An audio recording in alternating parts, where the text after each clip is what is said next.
To, si Bongbong Marcos, anti-epal sa pagbibigay ng ayuda. Anti-epal sa pagbibigay ng ayuda, meron siyang ganyang report. Pakinggan natin. Sa mga pulisiya. Laking gulat namin na makita namin ang comment section dahil sa dami ng suggestion ninyo. Tama lang, naihiyag ninyo ang inyong mga saloobin. At wala ring malaki o maliit na hinaing, lahat po yan ay problema basta pabigat sa pamumuhay ng tao. At nandito naman kami para makinig at aksyonan ang mga bagay-bagay na yan. Basahin natin ang ilan sa inyong mga suggestion. Mula kay Gerald ito sa DILG Memorandum Circular at kabilang rin sa provision ng GAA kung paano dapat gamitin ang pondo ng bayan. Bawal na po sa distribution ng tulong na nanggaling sa national government. Sa distribution naman, pinapag-usapan na ang pag-digitize na proseso. Ayan na, bawal daw ang epal ha. Bawal ang epal sa distribution ng mga ayuda o palakpakan. Bawal ang epal. O, eto. Bawal ang epal. Pakinggan natin itong balitang ito. O, ayan. Sige. O, pakinggan natin itong balitang ito. Bawal daw ang epal. Bawal ang epal. Pucha, nandiyan siya sa distribusyon ng 5K ayuda sa Santa Mesa, Manila. Kala ko ba bawal ang epal? Ba't nandiyan ka? Dumating yung mga distressed Filipinos from overseas dito sa Pilipinas, wala ka. Wala ka. Tapos ngayon, pumunta ka dyan dahil nagbibigay ng pera. Bakit? Para ipakita sa mga tao na ito na yung pera galing sa'yo ulul. Hindi yan galing sa'yo ogag. Galing yan sa pera ng taong bayan. Galing mismo yan sa kanila na mga na mga Pilipino. Yung dugot pawis, pinambibili nila ng kahit na anong mga bagay na mabibili nila, dyan galing. Yung buwis na kinukuha natin, part of it, napunta dyan sa ayuda. Hindi mo pera yan. Tapos ngayon, umiepal ka dyan. Bawal umepal sa ayudahan, pero nandiyan ka, umiepal ka sa pagbibigay ng 5K ayuda. Mga walang hiya kayo talaga, mga wala kayong wala kayong mga kaluluwa. Ayan oh. Picture. Picture din yung mayor na San Juan. Ay, syempre, butsang ina, mga re-electionist yan eh. Mga may planong tumakbo yan sa mataas na posisyon eh. Oh, ayan oh, kamay-kamay. Tangina, kala mo pera niya. Ang kaway-kaway. Oh, ilan lang kumakaway sa'yo? Lilima. Tangina, kung si Inday Sara nandiyan dyan, Bongbong. Kung si Inday Sara nandiyan dyan, dinumog na yan. Ikaw, kita mo, namigay ka na ng pera, hindi ka pa rin gusto ng mga tao. Ganyan kabulok. Ganyan kakabulok. Para kang bulok ng ngipin. Gustong ipabunot. Ganun ang trato sa'yo ng tao. Namigay ka na ng 5K, ang kumaway sa'yo, tatatlo. Oh. This is just the beginning of the distribution. This is something that... just the beginning of the distribution. Akala ko ba bawal ang epal sa distribution? Ba't nandiyan kayong mga epal? Ba't nandiyan yan si Zamora? Ano yan, epal? Ba't nandiyan ka? Ano yan, epal? Oh, practice what you preach. Kung ano yung sinasabi ninyo, dapat pag ganyang bigayan ng ayuda, wala kayo dyan. Pero the fact na nandiyan kayo sa bigayan ng ayuda, yung it's as if yung pera galing sa inyo. Wala kahit sangkusing galing sa iyo dyan. Hindi mo pera yan, kapal ng mukha mo. We have to do because of the sudden increase in food prices and ganito nangyari. Nakapataas na pataas at lahat ng petroleum product. We have to do this para matulungan naman natin. We will start, we will do 30,000 of the... Hindi naman sa pag-ano, nandiyan din si Isko Isko, dapat wala ka din dyan. Dapat wala ka din dyan, Mayor Isko. O para patas tayo, kami, Iskonian kami. O talagang kaibigan namin yan si Isko. Pero bawal lang epal sa bigayan ng ayuda. Dapat wala ka rin dyan. Politiko ka eh. Sa bagay, mga constituents mo man yan, o Maynila yan, pero katulad nga ng sinasabi ni Presidente, dapat walang epal, walang politiko sa mga bigayan ng ayuda. Bigayan ng ayuda to eh. Dapat wala ka dyan, Mayor Isko. Dapat ikaw din. Zamora, wala ka dyan. Dahil mayor ka din. Oh, ilalong-lalo ka na, Bongbong. Hindi mo naman pera yan. Dapat wala ka din dyan. Dapat ang mga nandiyan, yung ahensya ng gobyerno na magbibigay ng tulong sa mga tao na yan. Dapat wala kayo dyan. Ano, akala nyo, bias kami? Porket kaibigan namin? Hindi, ang banateros pag tama palakpakan, pag mali banatan. Kapag nakita namin mali, kahit sino pa yan, kahit si Inday Sara pa nandiyan dyan eh. Oo, hindi namin papayagan yan. O basta mali sa amin. Hindi namin kaaway si Isko Hindi namin sinasabing kurakot si Isko. Ang sinasabi lang namin, bawal ang epal. Yun ang sinasabi ng gobyerno, bawal na ang epal sa ayudahan. Dapat wala ng politiko sa ayudahan. tricycle driver, susunod ang jeepney driver, and then yung TNPS ang susunod after that. That's the one. Medyo kasi our records are not hindi kompleto. Ganito gagawin nila ha, yung sa mga kababayan natin. Tuwan-tuwa kayo dito. Maraming salamat sa gobyerno dahil dito sa ayuda. Pero ang problema nito, once ibinigay na nila yung ayuda, wala na kayong karapatang magano. Wala na kayong karapatang magreklamo. Parang vote buying lang yan mga bossing. Halimbawa, ako congressman, mayor, tumatakbo ko sa lugar na yan. Namigay ako sa inyo ng pera. Putangin na ninyo, pag nanalo ako, wag na kayong humingi ng tulong sa akin. Naibigay ko na sa inyo yung tulong. Kung ano man ang gawin ko sa sa lokal na gobyerno na ito, kung sa distrito na yan, kung congressman ako, kung ano man ang gawin ko, wala ka ng pake, bayad ka na. So ganun ang problema natin dito. Gaano kahaba itong problemang kakaharapin natin sa krisis na ito. Binigyan ka ng pera, tinanggap mo, salamat. Ang problema na ito, yan na yun. Yan na yun. Hindi ka na pwede magreklamo, nakatanggap ka na eh. Kaya nga dapat sa mga kababayan natin na mga na mga naghihirap ngayon, hindi sapat nabigyan lang tayo ng ayuda. Dapat magkaroon talaga ang gobyerno ng konkreto na plano, hindi lang band-aid solution kasi band-aid solution 'yan eh. Oo, band-aid solution niya. Bakit nung panahon ni Pangulong Duterte, nagbigay din naman siya ng pera? Nagbigay si Pangulong Duterte ng 3 tranche lang naman. 3 tranche bawat pamilya 'yon ha. Ng ayuda. And aside from that, binigyan niya pa kayo ng libreng mga bakuna. Tapos, pag na-hospital kayo, binigyan pa kayo ng mga libreng ospital, mga gamot. Kompleto lahat yan. Aside from that, mayroon pang mga kalsadang ginagawa habang habang nagbibigay siya ng ayuda.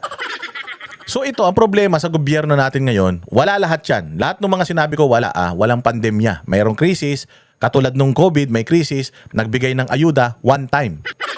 Si Pangulong Duterte, matagal, ilang beses namigay ng ayuda. Aside from that, may mga serbisyo pa na ino-offer sa mga Pilipino. Eto, pagbigay ng ayuda na yan, wala na yan. Wala na yan. Kasi pag tinanong mo sila, ang hirap ng buhay ng Pilipino ngayon, wala bang gagawin ng gobyerno? Sasabihin na naman, di ba nagbigay na kami? Nagbigay na kami, di ba? Akala mo yung binigay nila tatagal ng 1 buwan. Yun ang problema natin eh. Band-aid solution. Aside sana dito sa pagbibigay, maraming salamat po. Dito sa ibinigay ninyo, baka sabihin nyo, katulad kami ng mga tumanggap ng ayuda kay Senator Bongo, sa opisina ni Senator Bongo, yung mga nasunugan dyan. Na ungrateful din kami. No, we are grateful. Salamat po dito. Pero sana mas may matindi or mas may matibay kayong plano kung paano natin ma-weather or ma-survive itong krisis na ito. Salamat po dito sa natanggap namin, pero sana po merong konkreto na plano para pag nangyari ulit ito, hindi na tayo magbigayan ng ayudahan dahil sufficient tayo or kumbaga kaya natin, meron na tayong in place na mga proyekto, in place na mga plano na kaming mga Pilipino magbe-benefit from that. Hindi lang basta ayudahan. Kasi ito ang problema kay Bongbong sa gobyerno niya. Shortcut lagi. May problema ka, bigyan kitang pera. May issue ka, bigyan kitang pera. May reklamo ka, bigyan kitang pera. Ganun eh. Parang lahat puro pera na lang. Buti sana kung pera nila yan. Record natin sa TNBS. Yung sa jeepney, susunod siguro late this week or early next week. So there's so much uncertainty going around. What would you like to tell our people sa mga nag-aalala po sa posibleng mangyari sa mga susunod na linggo o araw? Andito tayo, your government, nandito ang gobyerno, nandito ang pamahalaan. At talaga pinabantayan natin kung ano mga bagong pangyayari, kung ano pa darating para naman matiyak na patuloy na makapaghanap buhay ang ating mga kababayan at patuloy na makapasok sa trabaho yung ating mga commuter at patuloy lang at hindi naman masyadong maging problema itong nangyari nga sa... BBM, maraming salamat sa pagtulong mo sa mga kababayan natin. Trabaho mo man yan. Hindi mo man pera yan. Pero salamat na rin dahil napili mo itong lugar na ito na bigyan ng ayuda. Pero pinakamaganda kasi sa lahat sana, kung nagbigay kayo ng ayuda dyan, wala kayo. Para talagang alam natin na hindi nyo ginagamit sa pamumulitika yan. Kasi kapag nagpunta kayo dyan, mga politiko kayo, nagiging political eh.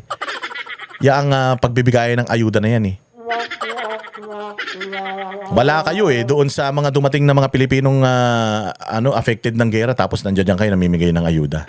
Kasi nga naman dyan, siyempre, siya magbibigay. Oy, thank you sir. Again, sa mga kababayan natin, hindi nila pera yan. Hindi pera ni Bongbong Marcos yan. Papakita ko lang sa inyo kung papaano ang isang Pangulong Duterte magplano. Kasi di ba sinabi ko naman sa inyo na noon pa, mangyayari na ito. Alam ng bawat isa sa buong mundo Hindi naman bawat isa. Pero alam ng karamihan sa buong mundo na meron talagang sigalot na nangyayari. And anytime, pwede siyang maging full-blown war. Oo. Ngayon, nung panahon ni Pangulong Duterte, hindi pa man nangyayari ito. Pero iniisip niya na nang mangyayari ito. Kaya ito yung kanyang plano o nung mga panahon, ito yung kanyang nire-request sa kaya nga sa Congress. Kaya nga sabi ko nga sa inyo ito si Bongbong, alam naman niya na inevitable itong gera na to. Hindi mo nga lang alam kung kailan mangyayari. Pero kasi nga yung gobyerno niya, kapag nangyari, doon lang natin asikasuhin. Reactive. Yung tinan mo kung ano kaibahan ni Pangulong Duterte dito sa gobyerno ni Bongbong Marcos. There is a evolving crisis somewhere. We do not know what would be the end result of this crisis. It could lead to a protracted war. It could be a wide-scale strike. Whatever it is, we Filipinos are really in grave peril. So, during his administration, 6 years, ilang years ba? How many years ago? Probably mga 3, 4, 5 years ago. Nakita na to ni Pangulong Duterte na there is something going on and it has been there brewing for like forever. And anytime this can explode. Anytime mag-escalate ito. So marami sa mga kababayan natin ang nandiyan sa region na 'yan, sa sa area na 'yan. If this happens, what are we gonna do? Ganun siya klase mag-isip. Si Bongbong Marcos, promise, kahit isang araw, isang gabi, hindi niya naisip to until nagkaroon na ng problema, doon palang pumasok sa kanya, oh shit, wala tayong plano. Ito masaklap. Ito masaklap. Kung si Pangulong Duterte may plano at nag-materialize yung plano ni Pangulong Duterte, nasan yun? Ba't hindi nila inactivate yung plano ni Pangulong Duterte? Maaring baka hindi nila alam na may plano si Pangulong Duterte in place na nakalagay. Baka ayaw lang nilang gawin yun kasi nga si Pangulong Duterte nakaisip nun. Or yung pondo dito sa iniisip ni Pangulo na ito, ninakaw na nila. Pwedeng ganun. We have so many millions, nearing 3, I think, of Filipinos working mainly in the Middle East. Kinakabahan ako. Iran seems to be bent on a retaliation, which I think will come. It's a matter of time. Retaliation or the cry for blood is there. I do not have anything nari worry, were it not for the fact there are a lot of Filipinos there. And it would take us a huge gargantum effort just in case total war breaks out of how to bring them back. See how PRRD is addressing the issue bago pa mangyari yung issue versus si Bongbong, paano niya inaddress yung issue nung nangyari na. Panahon pa ni Pangulong Duterte, pinagpaplanuhan niya na ito. Alam niya na mangyayari ito. Kailan? Hindi natin alam. But it's inevitable. So, kailangan ba maghanda na tayo ngayon? O kailangan pag nangyari na, doon pa lang tayo maghahanda? Yan ang difference ng Duterte administration sa Bongbong administration.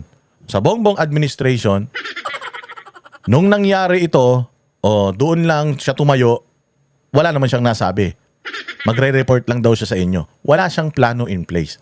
Wala siyang sinabi na there is an evacuation plan, this is what we're gonna do.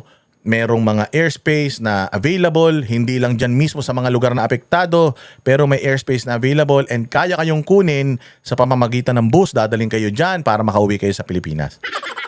Pero wala, hindi nila ginawa yun. Ang ginawa lang nila, basta panatilihin yung safe ang mga sarili ninyo, itago ninyo mga sarili ninyo, sarado ang airspace, so wala tayong magagawa. Pagka bumukas na yung airspace, kung buhay pa kayo, iuwi namin kayo. Parang ganun Safely. I called for the major commanders yesterday afternoon. I told them of the gravity of the situation and told them that they have to start even the deployment itself. You just cannot, there's no such thing as a minimalist view here. It's fraught with danger. And I'm afraid of the so many lives of our countrymen in jeopardy. attend that place. So I was tinkering the idea of calling a special session Congress. If it spells the difference between the life and death of Filipinos, Sonny Dominguez says, we have the money. We will buy, borrow, steal. Nakawa natin yung Central Bank mismo natin. If we have to do it, we will do it. But since you are all here, my dear colleagues in government, I was once a congressman. We never had this kind of problem. Or it was all politics and who was going to be the next what. Yun lang ang worry namin. But ngayon, I suggest that Congress, even for about 1 or 2 days, discuss the problems, the ramifications. But I don't know where you want to put the money. Ako, ayaw ko. But if there's a thing that would need on standby, that I can, that the government can get immediately, source it from where, so that we can use the money immediately. We might want to place it in the hands of a committee. Kasi ayaw ko yung magkwenta-kwenta ako pagkatapos with that huge amount. I do not want to be bothered with that kind of... See how, tingnan mo si Pangulong Duterte. Yan ba yung corrupt na? Yan ba yung corrupt na presidente? Ayaw niyang humawak ng pera. Sabi niya ayaw kong hawakan yan. Kasi ano yan eh, audit pa yan. Gumawa kayo ng paraan, kayo Congress, kayo man yan, ang nagle-legislate, gumawa kayo ng paraan, gumawa kayo ng isang komite, commission, na paglalagyan itong pera na ito. Na anytime na kailanganin natin, makukuha natin agad. Malaking pera kasi ito ang kakailanganin natin dito. Kaya as early as now, kailangan makagawa na tayo ng paraan para mapondohan ito. Para in case mag-explode ito, maging full-blown war ito, yung mga kababayan natin, mare-repatriate natin kaagad. Because delikado ito. Napakahirap ng sitwasyon, napakahirap ng gera. Walang pinipili yung mga bala at saka missile dyan. Walang lahi na pinipili yan. Oy, pag Pinoy, iwasan natin mababait yan. Walang ganun. So, ayaw kong humawak yan, kayo humawak niyan. Basta yung gobyerno natin, pagka nangyari ito, kukunin yung pondo na yan para kunin yung mga kababayan natin doon. Ang tanong, nagawa ba ito nung Congress, nung panahon ni Pangulong Duterte? At kung nagawa ito, nasan na yung pera nito? Or kung meron naman ng ganitong in place, dapat si Bongbong, tinanong na yung mga congressman, ano na ba nangyari rito sa ni-request ni Pangulong Duterte sa inyo? Nagawa nyo ba ito? Kung hindi nyo nagawa, ba kailangan gawin nyo na? Kasi medyo mainit na ang usapan dyan sa Middle East. Parang may mangyayari talaga dyan. So kailangan magawa nyo na yan.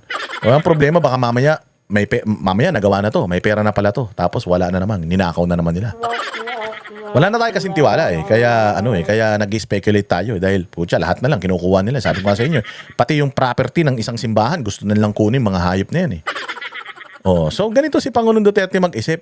Kinukumpara ba natin? Oo, ang layo eh. Napakalayo. We need billions there. Standby lang. And calculate what would be the calibrated withdrawals. First, in places where it is really very dangerous. You know, if Iran poised to strike, it will not strike Iraq. Because as it is, Iraq is already in a sorry state. Maybe Iran rather would go for a more bloody nose. And there's only one there. It could be Saudi Arabia. Di ba? Palakpakan. Ganyan si Pangulong Duterte mag-isip.